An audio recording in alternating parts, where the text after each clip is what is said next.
Yep. You're live. Got You it. are live. Excellent. And you Hello, are YouTube. Have a good meeting, everyone. Yep. You're Thank live. you. You are live. Have a great meeting there. Okay, welcome everyone to the Tuesday, March 8th, 2022 meeting of the Conservation Advisory Council. We might have other members logging on, but we have 4 members, which is quorum here.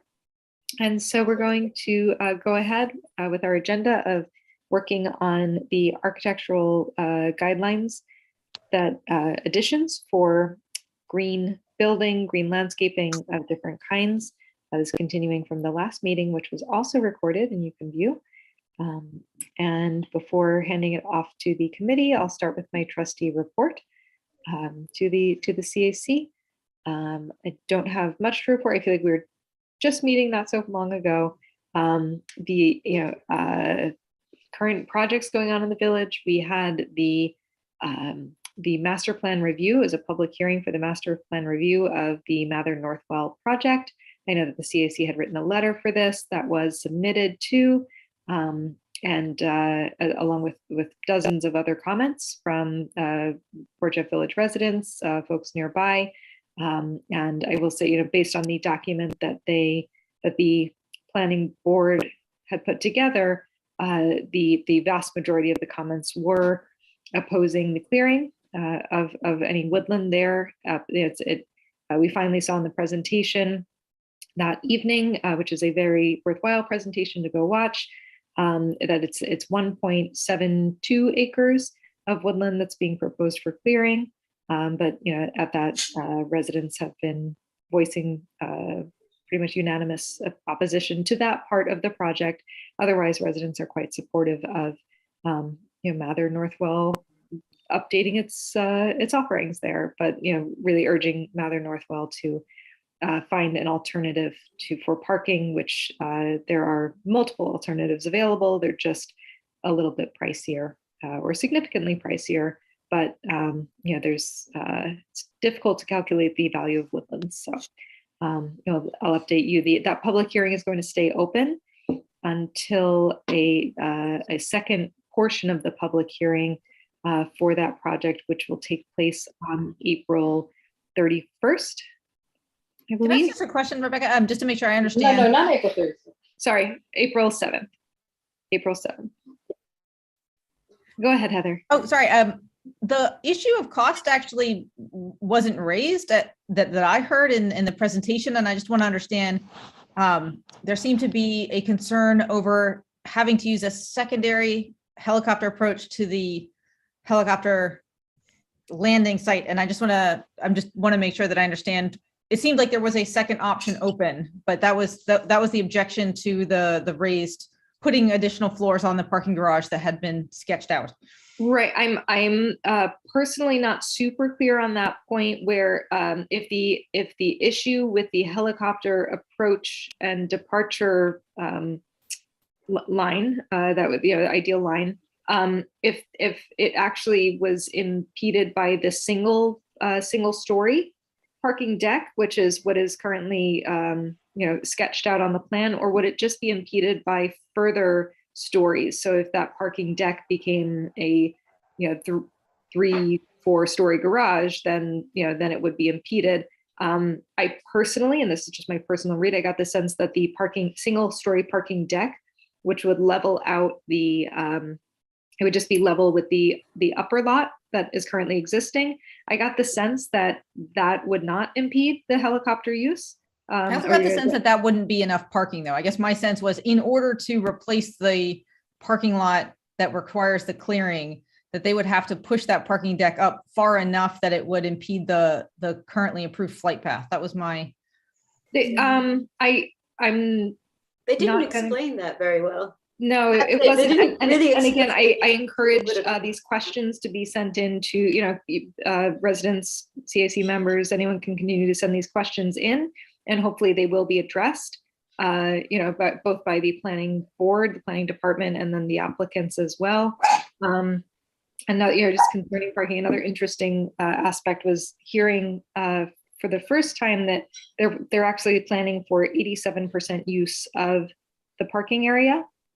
So they said they're planning to leave essentially 13% of it unused at any given point. To which I believe someone asked the question, well, why why build quite so much parking when in that same presentation the representative had said that ideally you leave I think it was like 5 to 7% available at any time. So 13% might have seemed it wasn't explained why they were aiming for 13%. And thus, expanding the parking lot that much more, or would it be enough to have that deck? So again, these are questions that I encourage anyone that has questions about this project, thoughts about the project, can go ahead and send them into our planning board. They are public comments, and so they will be shared publicly as well. Mal. Yeah, so sorry, if somebody could put me on their list so that I get the link for these meetings on time. That's why I was late. I was just waiting for the link. Thank you, Heather. She sent it over to me. But was anybody able to access the attendance list during the public? No. So it's not really a public hearing if we can't even view or see who's there. So the planning board had total control, and they basically filibustered us out of time. And I think, sorry, did you already bring this up? No, but I think again, these are comments. I know we are here to do a certain kind of work, and we all have our own thoughts and opinions, and I cannot convey them for you, but I do, I encourage you to send them in, to ask other officials. I can only do so much in my role, in my capacity, but I'm happy to answer any technical questions about the project that I might be able to, but otherwise, probably save that for another time, since we are here hopefully to further this other initiative.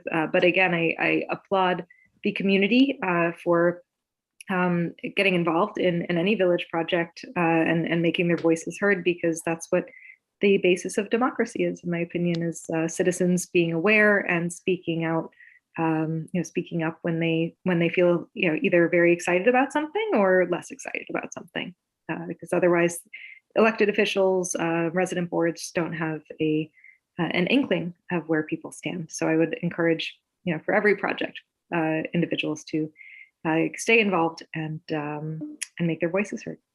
Otherwise, I don't have much of an update beyond that, the planning board, and except that we are continuing work on our Arbor Day. There's a group of us working on sort of an Arbor Day effort. I tried calling the DEC to see when the trees would be ready, and it was very circular conversation about how all I could get out of them was towards the end of April. So I will continue calling, and then we will set some dates for when there will be sort of a tree almost giveaway, dollar trees. That's very funny. Dollar Tree at the at the farmers market, and giving one tree to each of the first graders here in Port Jefferson Village, either to plant at their homes or on the Port Jefferson Country Club property, to sort of create almost a tree nursery for the village, which is very exciting. Our Port Jefferson Community Garden is, we've selected the gardeners by lottery, and that season technically starts on the 15th of March here. So we welcome them, and I will keep the CAC apprised of projects throughout this year. We might be trying to get some native shrubs, native flowers down there to complement the garden and further beautify that parkland. Just out of curiosity, how many applicants were there, and how many spots are there in the garden? We had almost 30 applicants, and there are 20 spots. So the almost 30 is including the returning gardeners, which I think is great for even a second year of the program. Yeah. We had about 75% of our gardeners stay on for another year, which shows they were quite happy, and we're happy to have them, and have them help the newer gardeners get acclimated and work their plots there. We had the library and the garden co-hosted a program last night about square foot gardening and vertical gardening. So it's both for the gardeners there and if someone's gardening on their own patio and having ideas like this. That was recorded. I will be posting it on at least my Port Jeff trustee Facebook page. I can email that out to everyone as well. It was a very well attended program. It had about 30 attendees, but there's a recording of it. So you'd have infinite attendees in perpetuity. I think Kelly was there. And also, sorry, one last question. Do you know when, if there are dates set up to do this, whatever sort of spring, trimming of the native plant plots? Fantastic question. So most of the plots were trimmed as per the village's request and sort of this compromise they were trimmed in the fall. But one area that we left fallow for the winter for the insects living in the reeds there was the High Street Garden. Mm-hmm. Brian Smith and I are likely to go there this weekend when the weather allows. It's a relatively small project. I can let you know, when we set a date and time, so that if folks want to come and kibitz about native gardening and enjoy time there, we planted bulbs in the fall. We planted crocus, snowdrops. We planted definitely daffodils, lots of daffodils. And I always forget what they're called, the poofy balls on the stick. The allium. Allium. Thank you. So those are supposed to be coming up there too. And I've already seen the crocus opening up at the garden there. So we're really, we're aiming to go this weekend as the weather allows, so that we can clear that matter and have the first spring color come through, and then continue work on those gardens as well. Great. Well, if you need to come with their plans, let us know. The village. Thank you. Yes, I will. I'll be sure to email everybody out and this list. And Amal, I do apologize. I just checked. I must have copied an old CAC list, and you are one of the newer members. So I'll be sure that you're on the list for the meeting. Okay. Next time. How many gardens do you have going? I have not. I've seen a couple. So the existing native and or rain gardens there's one on the High Street, the corner of High Street and Spring Street, which is sort of an L shape.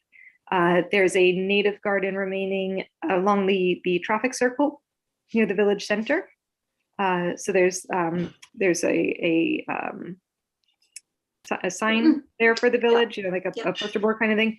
And all under that, amongst the rocks, there are native pollinator plants.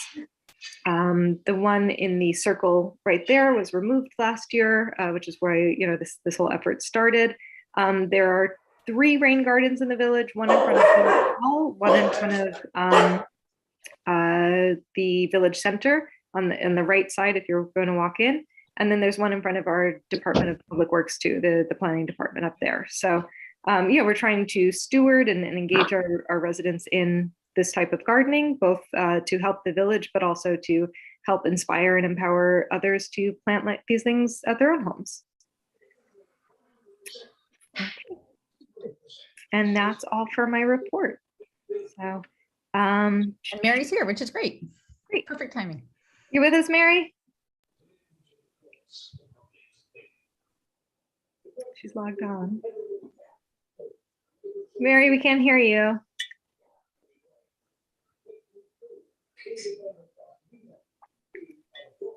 Okay. If you have the link, do you mind putting it in the chat? Or so I'm going to share my screen. Oh, you're going to share screen. Yeah, and I'll sort of be the scribe for this. So if someone other than Mary wants to lead the conversation, if she's unable to hear, that would be great.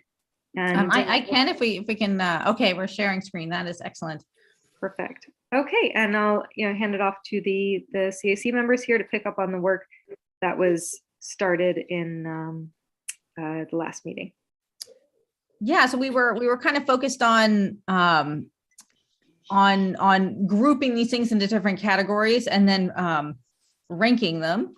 I think there were a few to-do items. I know one that's on my list, which I haven't done, is to go into the American Bird Conservancy and to pull out actual example ordinances for bird-friendly glass.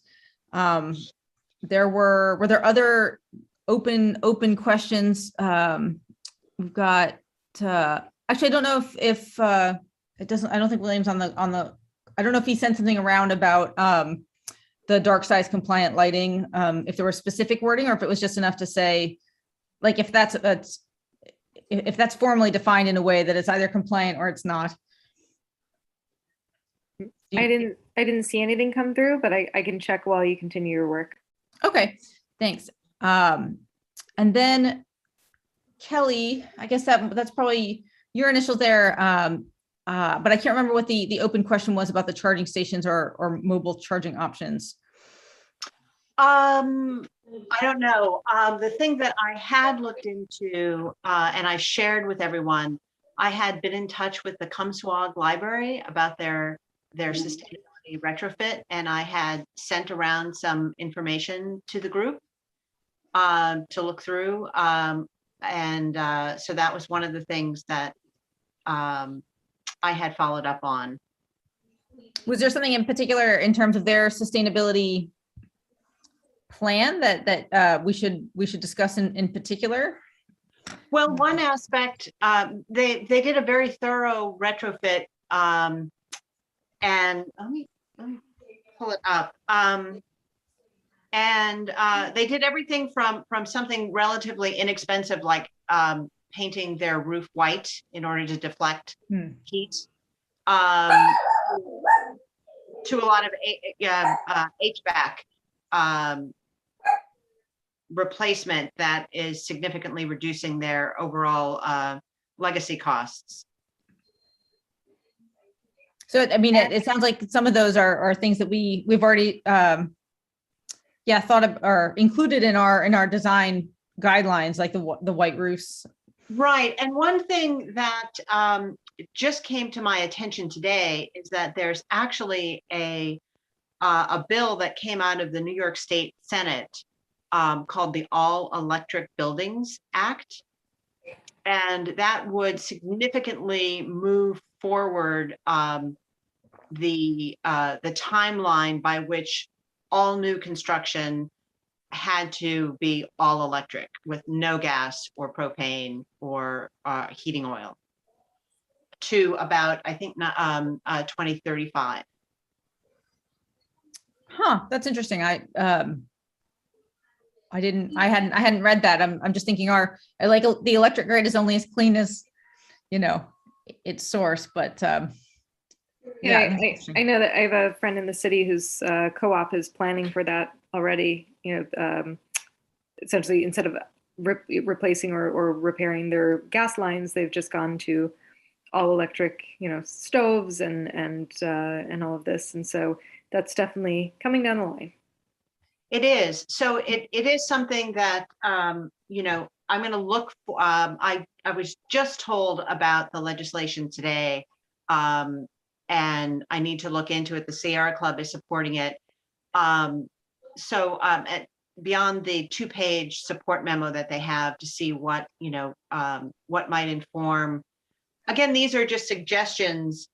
Eventually, I think part of the all electric is not only to have a firm cutoff date for any future building, but also to start to build in rebates and a kind of methodology for retrofitting. gotcha.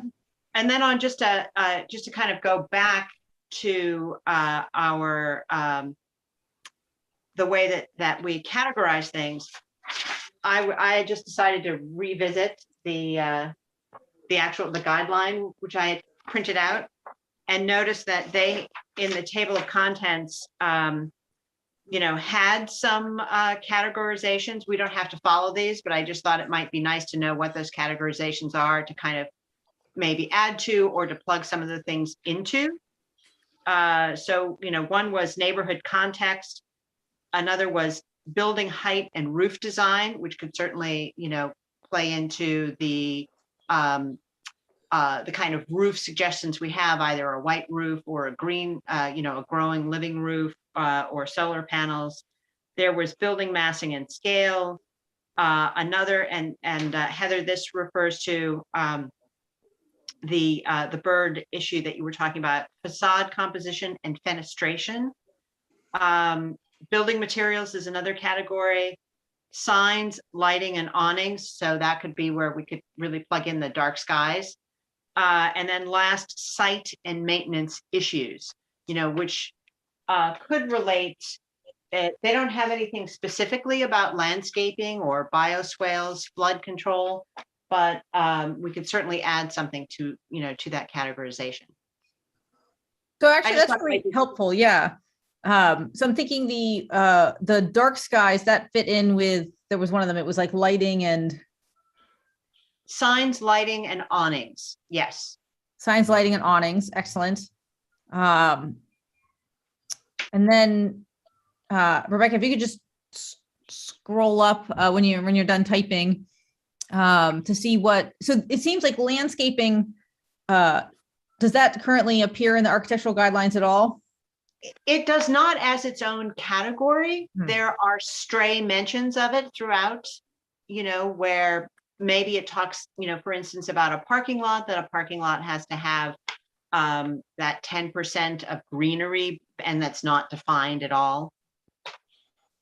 So it's kind of maybe a procedural question for Rebecca, but I'm wondering what the next steps of this would be, and whether it's worth having a joint meeting with the architectural review board or whatever, because if instead of just tacking on some things for landscaping that might be just in addition, whether we would want to pull out some of what's currently sort of sprinkled throughout in terms of landscaping in the current architectural guide and put it into a section that would be kind of expanded and just on landscaping.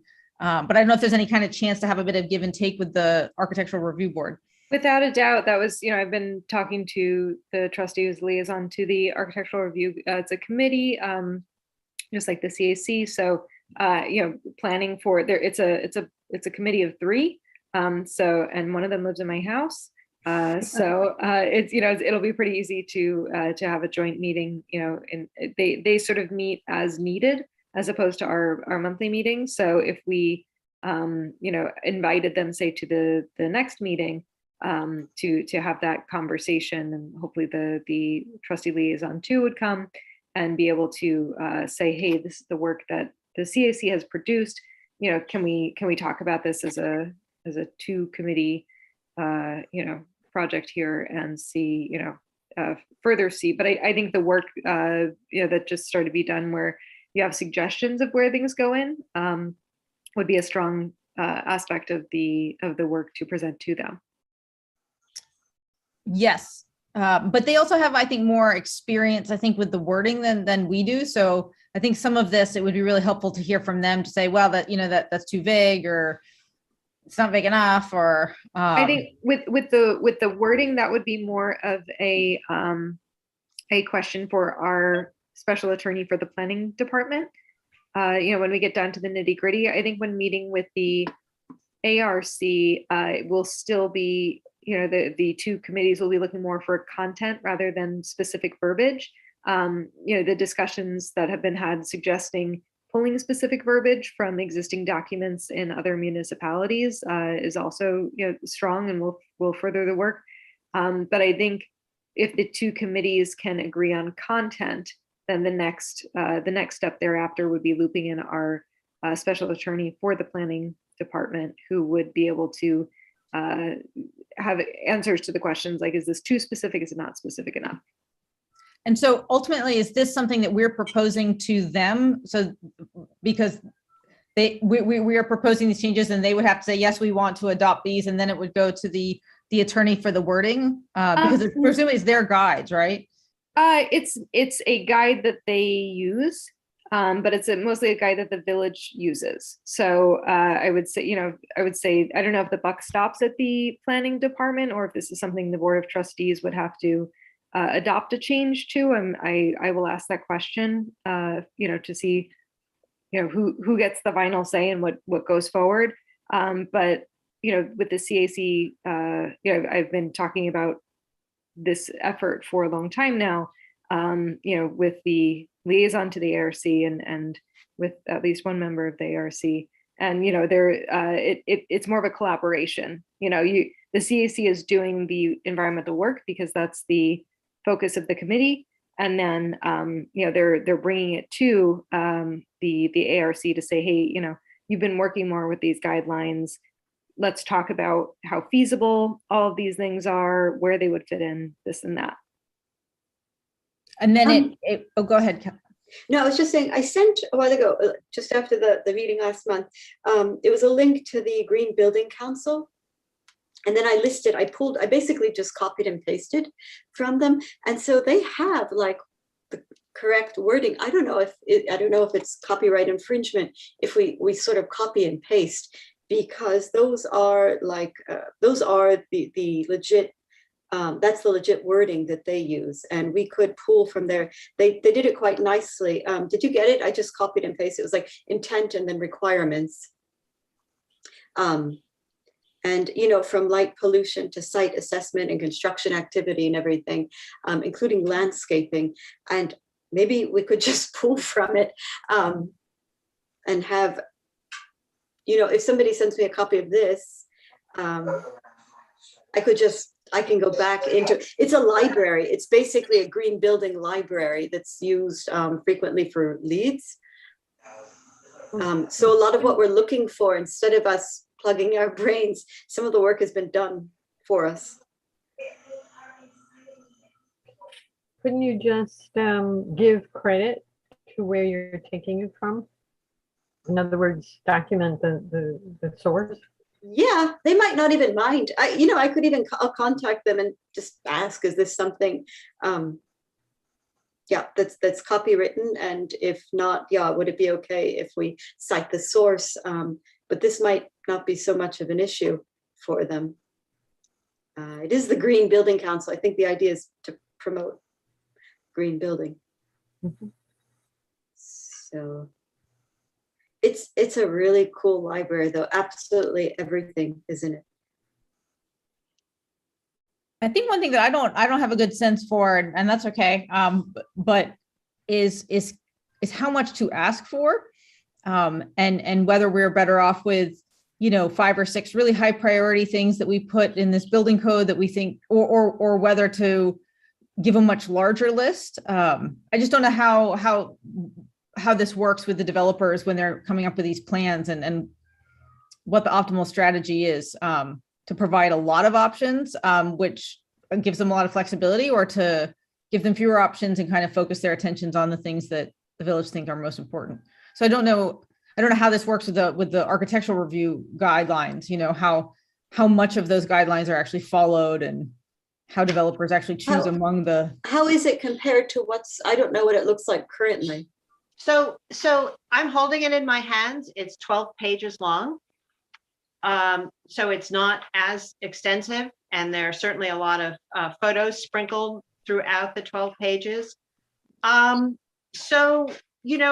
think to kind of split the difference, because Heather, I really appreciate the point that you're bringing up, and Amal, I appreciate the resource that you're bringing up, because some of the resources, for example, from the Comstock Library kind of fit into the same thing, that maybe rather than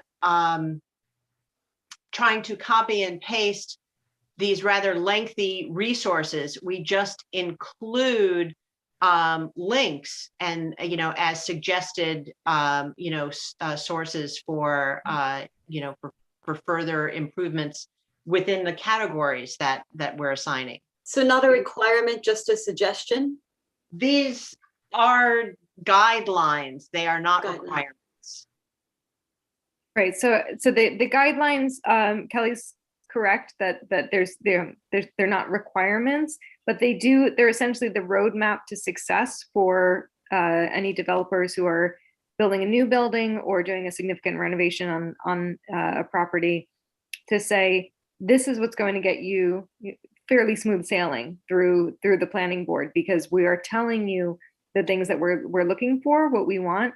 And if they come back and they say, well, we can't do a green roof because of XYZ. It's not going to stop the project in its tracks, but it's something that they know they should they can hand to their design experts and say, hey, we got these guidelines from the village.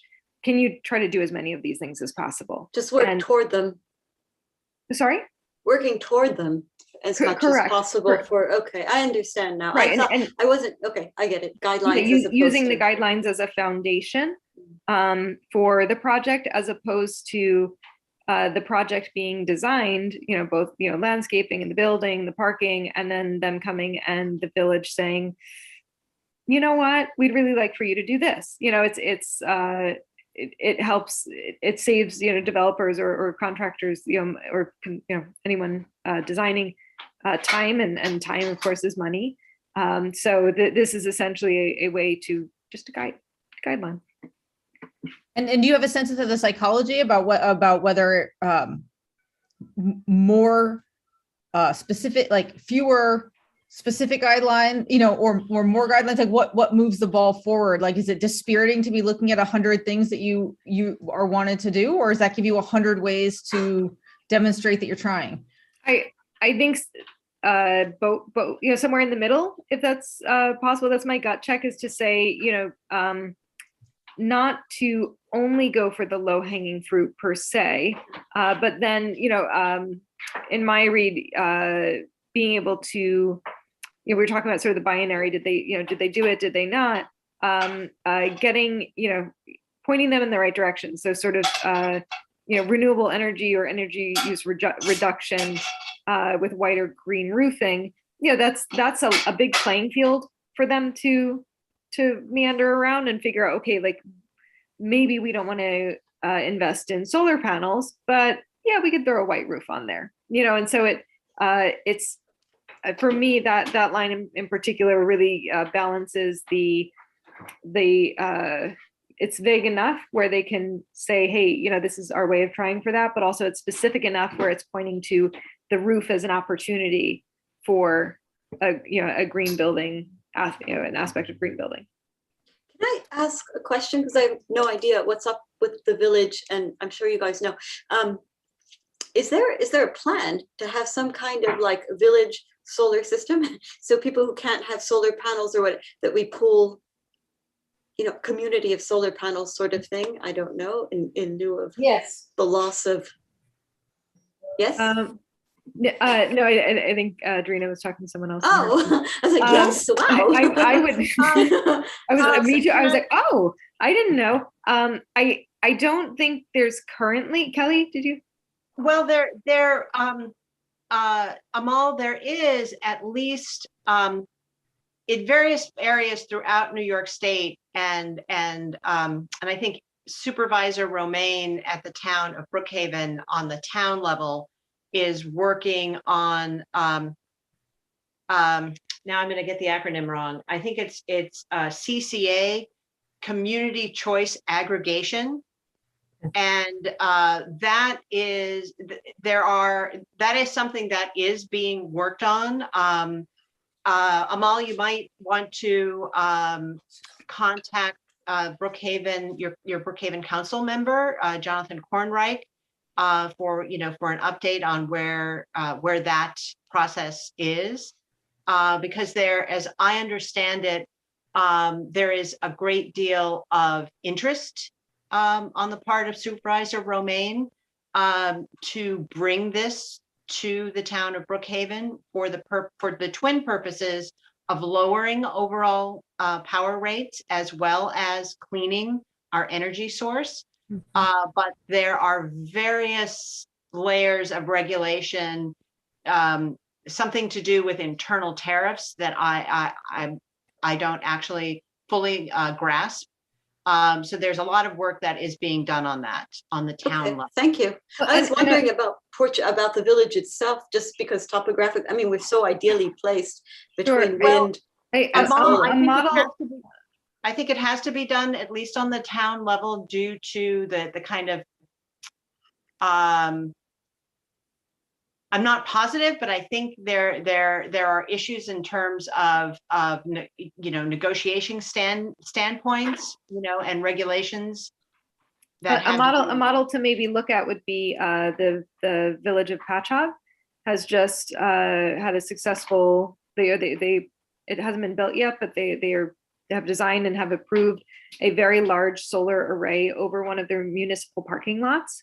Yes. Of which we have quite a few municipal parking lots here in the village. Personally, I think it's a great model to look at for the future of Port Jeff Village.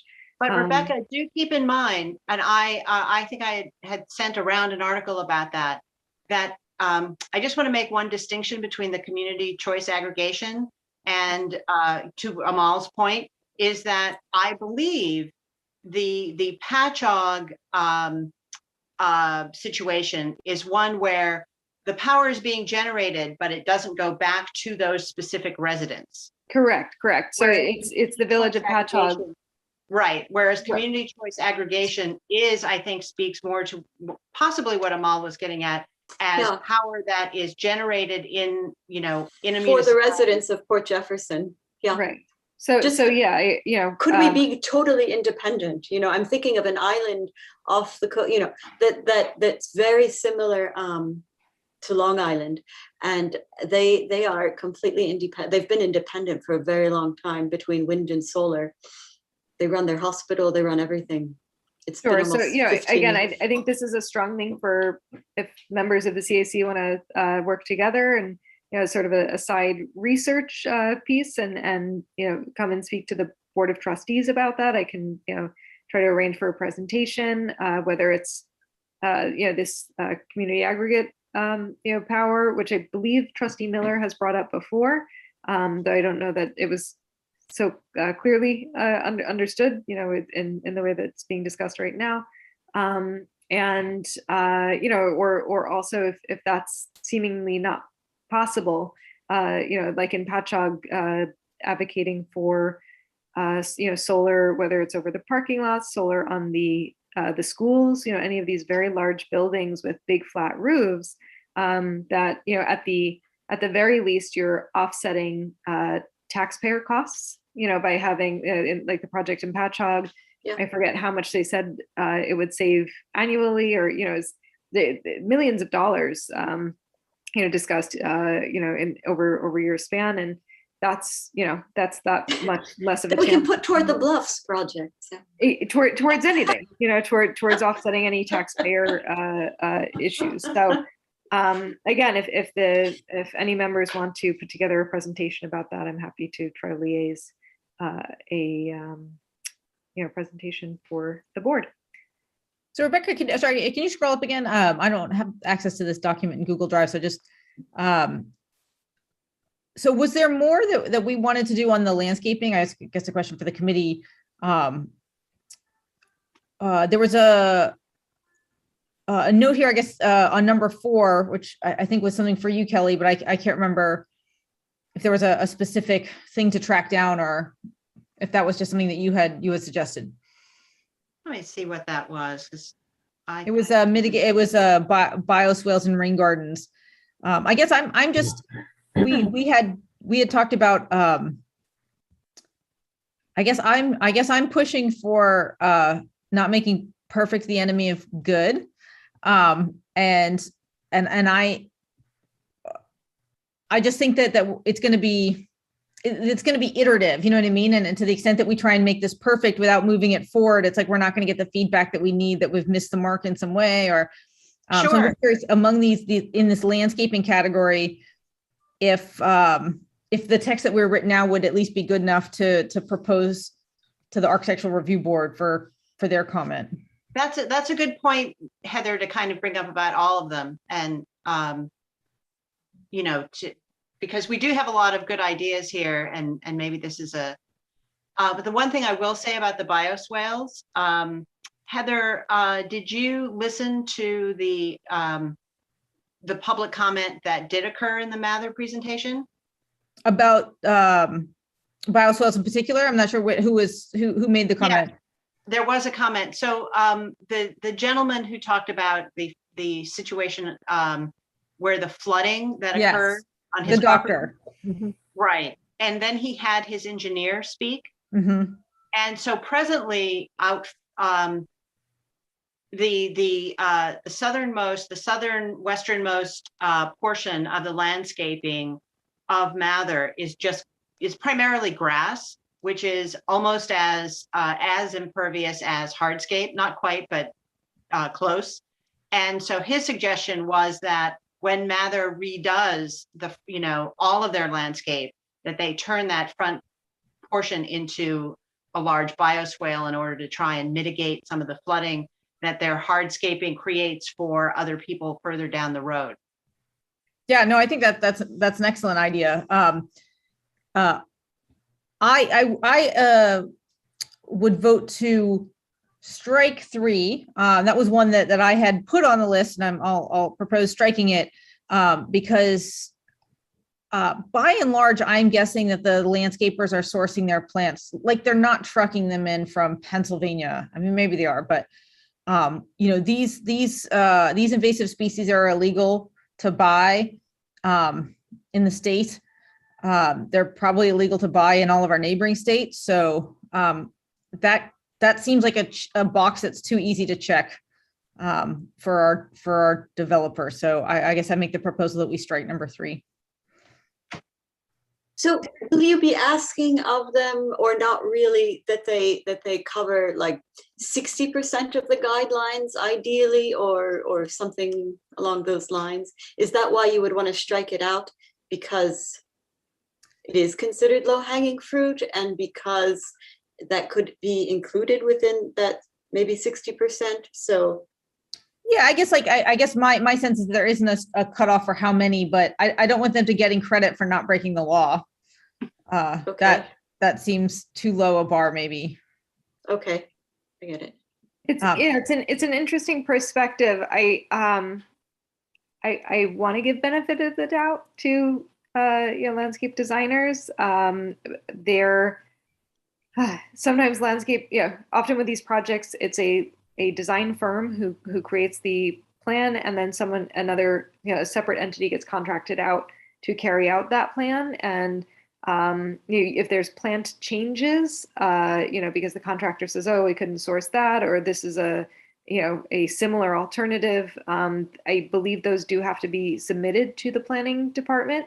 I'm just wondering if leaving this in can make it very clear that would, that has to be a note to the contractor from the design professional to say, wherever you're getting your stuff from, you can't have any plants that are on this list. I hear what you're saying about it's theoretically. Then what about this? I don't know, are we permitted to do this? What if, in addition to guidelines, a few of these items that are incredibly important that we're saying we think are already in law, but maybe not, we don't know, but again, it would be ridiculous if they didn't just follow the rules.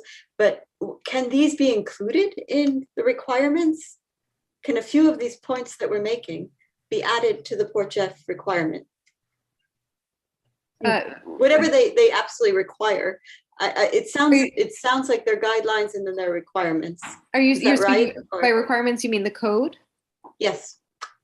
So there are pieces of code that I've been eyeing to add, something, like a bamboo, and a piece of code that would say you may not plant bamboo, specifically. I don't know. I don't know how much. I don't know how much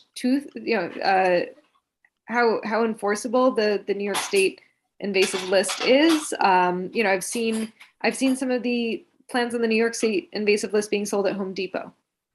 Yeah. So yeah. I just feel like it's a list that everybody on this call is very cognizant of and respectful of, but it's not, these are plants that grow really easily. So contractors, often will like to put them in because they won't likely need to replace them because you'll never be able to get rid of them. So what if, for example, rather than being specific about bamboo, you took, if number 3 under landscaping actually became code? Is that, If a member can find a precedent, that code somewhere else, I'm happy to look at it and see if that can be introduced to our Port Jefferson Village Code. I think the difficulty is establishing what's new and what's established, because to get rid of some of these invasive species would cost thousands of dollars. And so it would be hard to say that someone's in violation of the code if in some sense they've inherited a problem on their property that they can get rid of. okay, I see. So this is code. Code is for pre-existing and incoming? Yes. Yeah. Okay. Sometimes. I was thinking that there was separate code for development as opposed to pre-existing. So I thought that maybe the required code for those coming in, that some of these points could actually be added. So while they're at it, sort of thing. I mean, Not I'm happy to, asking- yeah. Yeah. I'm happy to leave number 3 on here. I was just, again, the psychology of this remains very mysterious to me, and I don't know how these negotiations shake out in practice. So, we can leave it on the list. I was just, when I looked into it more, because there were already state laws in place, and some level, if someone's willing to break the state law, it's not clear to me that they care about our village guidelines. But we can put it on there. I think that is fine. Is there anything else here that we would substantially want to change before having it, not saying that we send it over today to the Architectural Review Board, but is there anything else that are we comfortable with those 7 items going to the Architectural Review Board for discussion? I just wanted to say something. I think that the wording could be changed a little bit on this. For example, number 1 sounds like it's a general statement. So the percentage of native plants in the landscape plan, and then it's colon, okay. So possibly, and then it's, and then there should maybe be like a list under that, like 70% native trees, 15% native ground cover, Lee County precedent. And then they say that could be like a subgroup A or something. And then B, say, could be void plants on New York State invasive list. And then bioswales could be another category. Consider bioswales and rain gardens where appropriate to mitigate flooding. That's another category. In other words, break it up so that it's in the better, flows better as a category. That's what I'm trying to say. I mean, if I understand your suggestion, it would be to combine 1 and 2 in some way. And I Combine think that, them like in the same language. yeah, but we And can say, then do 3 for the bioswales and rain gardens, because they would go together to mitigate flooding and reduce runoff.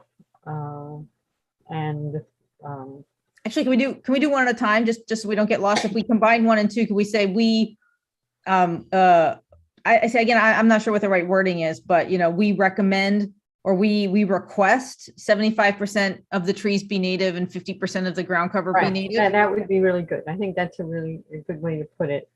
Well, I think I see Kelly looking at her, the existing guidelines. Are you looking for sort of the precedent of language, verbiage? Is it? Yeah, just if I find it, I'll pipe up, but if not, keep going, carry on. Sure. So if you don't mind giving that a go there, Rebecca, if you could just say, like, I don't know, we request that 75% of the trees be native species. Kelly's got a. I found it under, interestingly enough, under the category of neighborhood context. Item number 6, and this is what had started me on first putting one of these things. It says parking lots, service areas, and courtyards, which are located within sight of the street, should be screened with trees and a low wall or fence to help maintain the street edge. Such parking lots should incorporate a minimum of 10% green space in the parking area. That's all it says about green space, about planting. Thank you. So They say the word should, so if that's a guideline, we could say Must. Landscaping should includes trees that are 75% native species and ground cover that is 50% native species.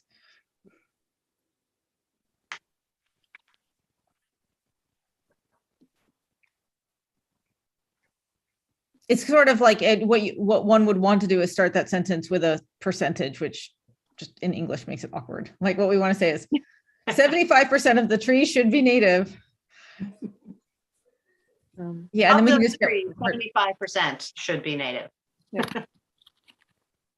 yeah, of the trees should be native. Exactly, should be native species. I feel like I'm channeling my middle school English grammar lessons. And we can delete the Lee County precedent. That was just sort of a note to us. But I think it would be interesting to, when this document is handed over and sent over for review before a meeting by the Architectural Review Committee, to actually have almost links to precedent, because while everyone on this board can say, oh well, this is where this committee can say this is where this came from, that's where this came from. If I were receiving this document and I had no background in this, I might say, well, where'd you come up with that from? Or that's crazy, nobody would do that.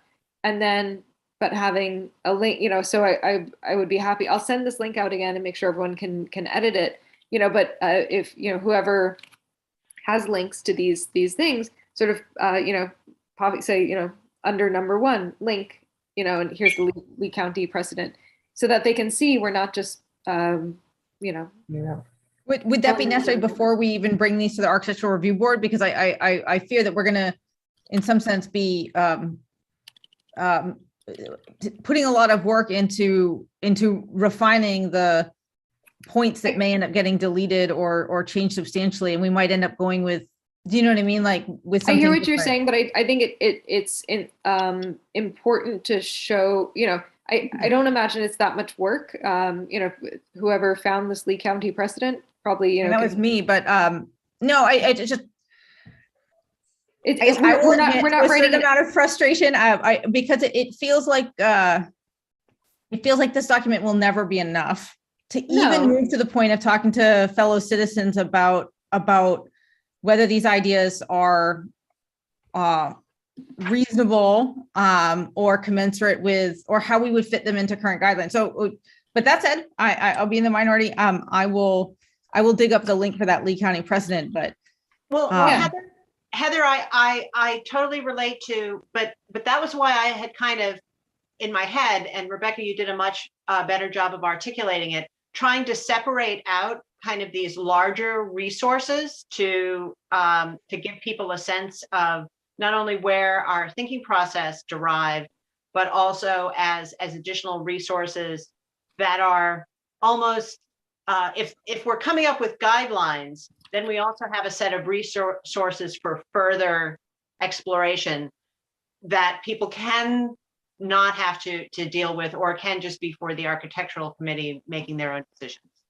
Would be great if every link came from, a town on Long Island. I don't know how Port Jefferson feels about itself, but my neighbors seem competitive to me. And I thought, if they think, oh, if Patchogue can do that, we can do that too. I don't know.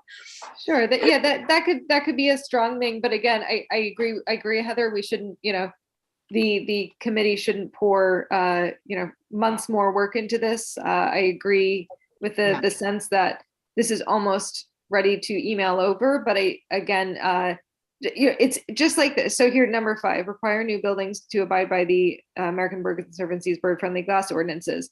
Boom, there's a link, and that's it. Do you want to put resources before the link so that they know? Sure. You could just write. Or do you just want to have a list of resources that people can go through? Because that could be a place where, like the resource that Amal found, that could sit there, or the, from Kumsawag, the 2 links that were given to me, those could sit there. The benchmarking your building for Energy Star portfolio management, and the other one that they use to, to pick and choose among the different things that they did. It could just sit there as a resources page. Yeah, I mean, I've added now general resources for over here. I'm thinking if something is specifically connected to a suggestion, just to sort of spoon feed it a little bit more. You are, feeding them with the silver spoon. So you've made it as easy as possible. I mean, Which is one of the keys to success in public Yeah. work, to make it very, we don't want to ask them to do work except to sit down and have a conversation about these things, and also believe that the CAC has done their due diligence. And so again, it's not, it's not writing a essay for each line saying why it's important, but it's just saying, here's a link for, further reading or to see where we got this from. Yeah, I think the link should be right there, Yeah. adjacent to that comment. You can list them in the bottom as well, but I think they should also be right next to the comment that they're related to. It just makes it easier. I think people are used to that today. They're used to, having something to click on to see more about it also. It's Right.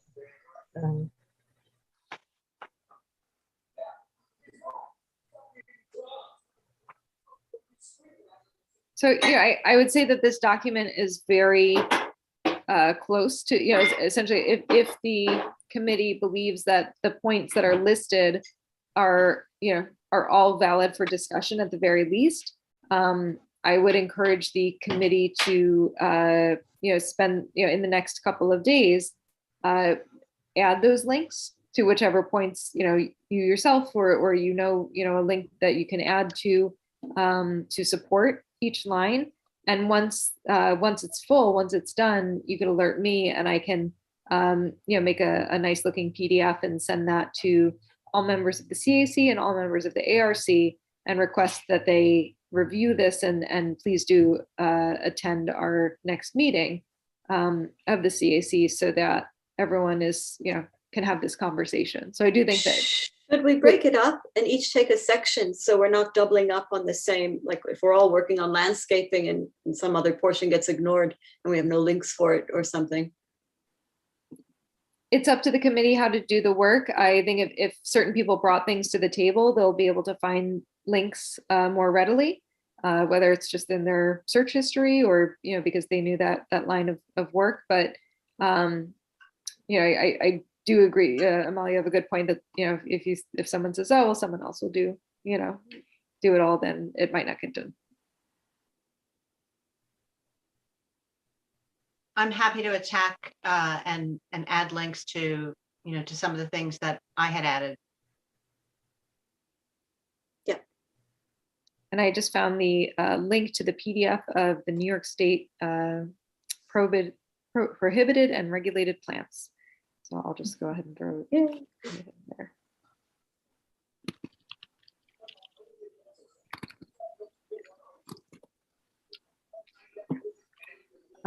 All right, so from my perception, does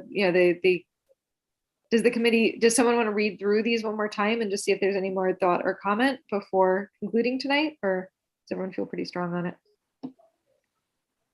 Maybe we just should scroll down past to the, I think it was during construction that we made the least progress on last time. And I don't personally feel very strongly about these, but I know others do, but that is one that is probably not ready to share. The during construction part, mostly about erosion control. Go ahead.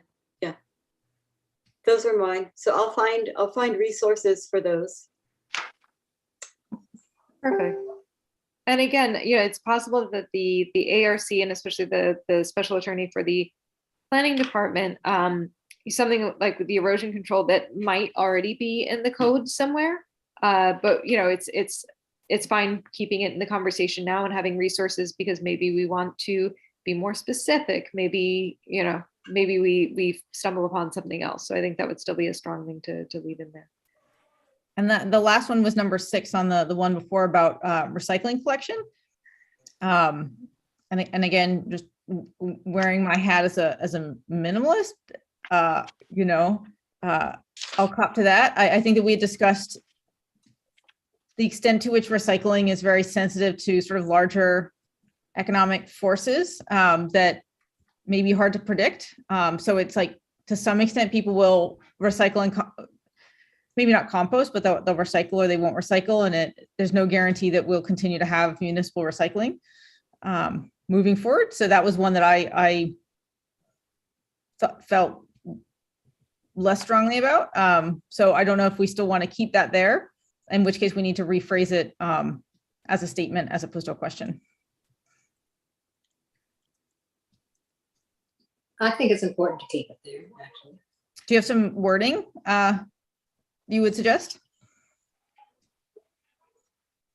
Well, currently there is an extended producer responsibility act and a kind of new bottle bill that are moving through. So with the closure of the landfill, there is a lot of higher level work that's being done to try and deal with these issues. So it would be a shame if apartment dwellers were cut off from all of these things.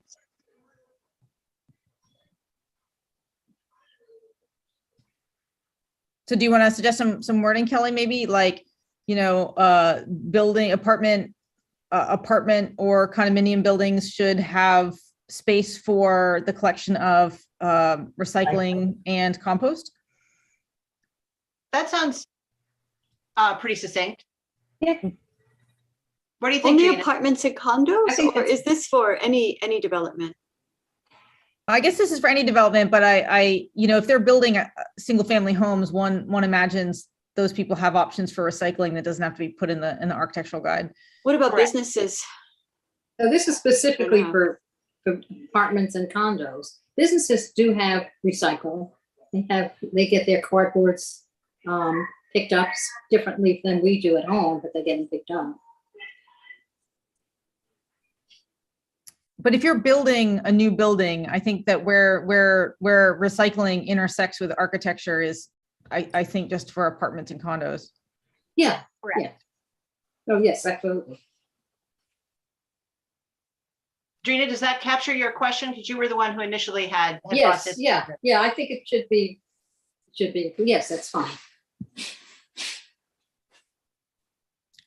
For compost, I'm just kind of curious, where does that go? That seems like a heavier ask for an apartment. Yeah, I tend to agree with that. That's more of a personal thing that you do in your own backyard. I really don't know how. I would take it out, actually. Yeah, I think compost should be taken out, Be just defeated. recycle. Actually, do these buildings, if they're beyond, let's say, 5 units for condo or apartment, are they required to have, I mean, somewhere in there, right? There's green space. So what if they were composting within their green space for their green space sort of thing, that they are? Yeah, I think it gets very complicated because compost is often associated with attracting rats and Yes. things like this. And so this is not something to rely on per se, but you know, there's a project that I'm hoping to investigate with the village further, where we have this kettle hole up actually on the country club property that's completely underutilized. It's not maintained. It's not turned over. So, you know, it got to the point where it's kind of full. And so we've had to pay to bring our leaves somewhere else.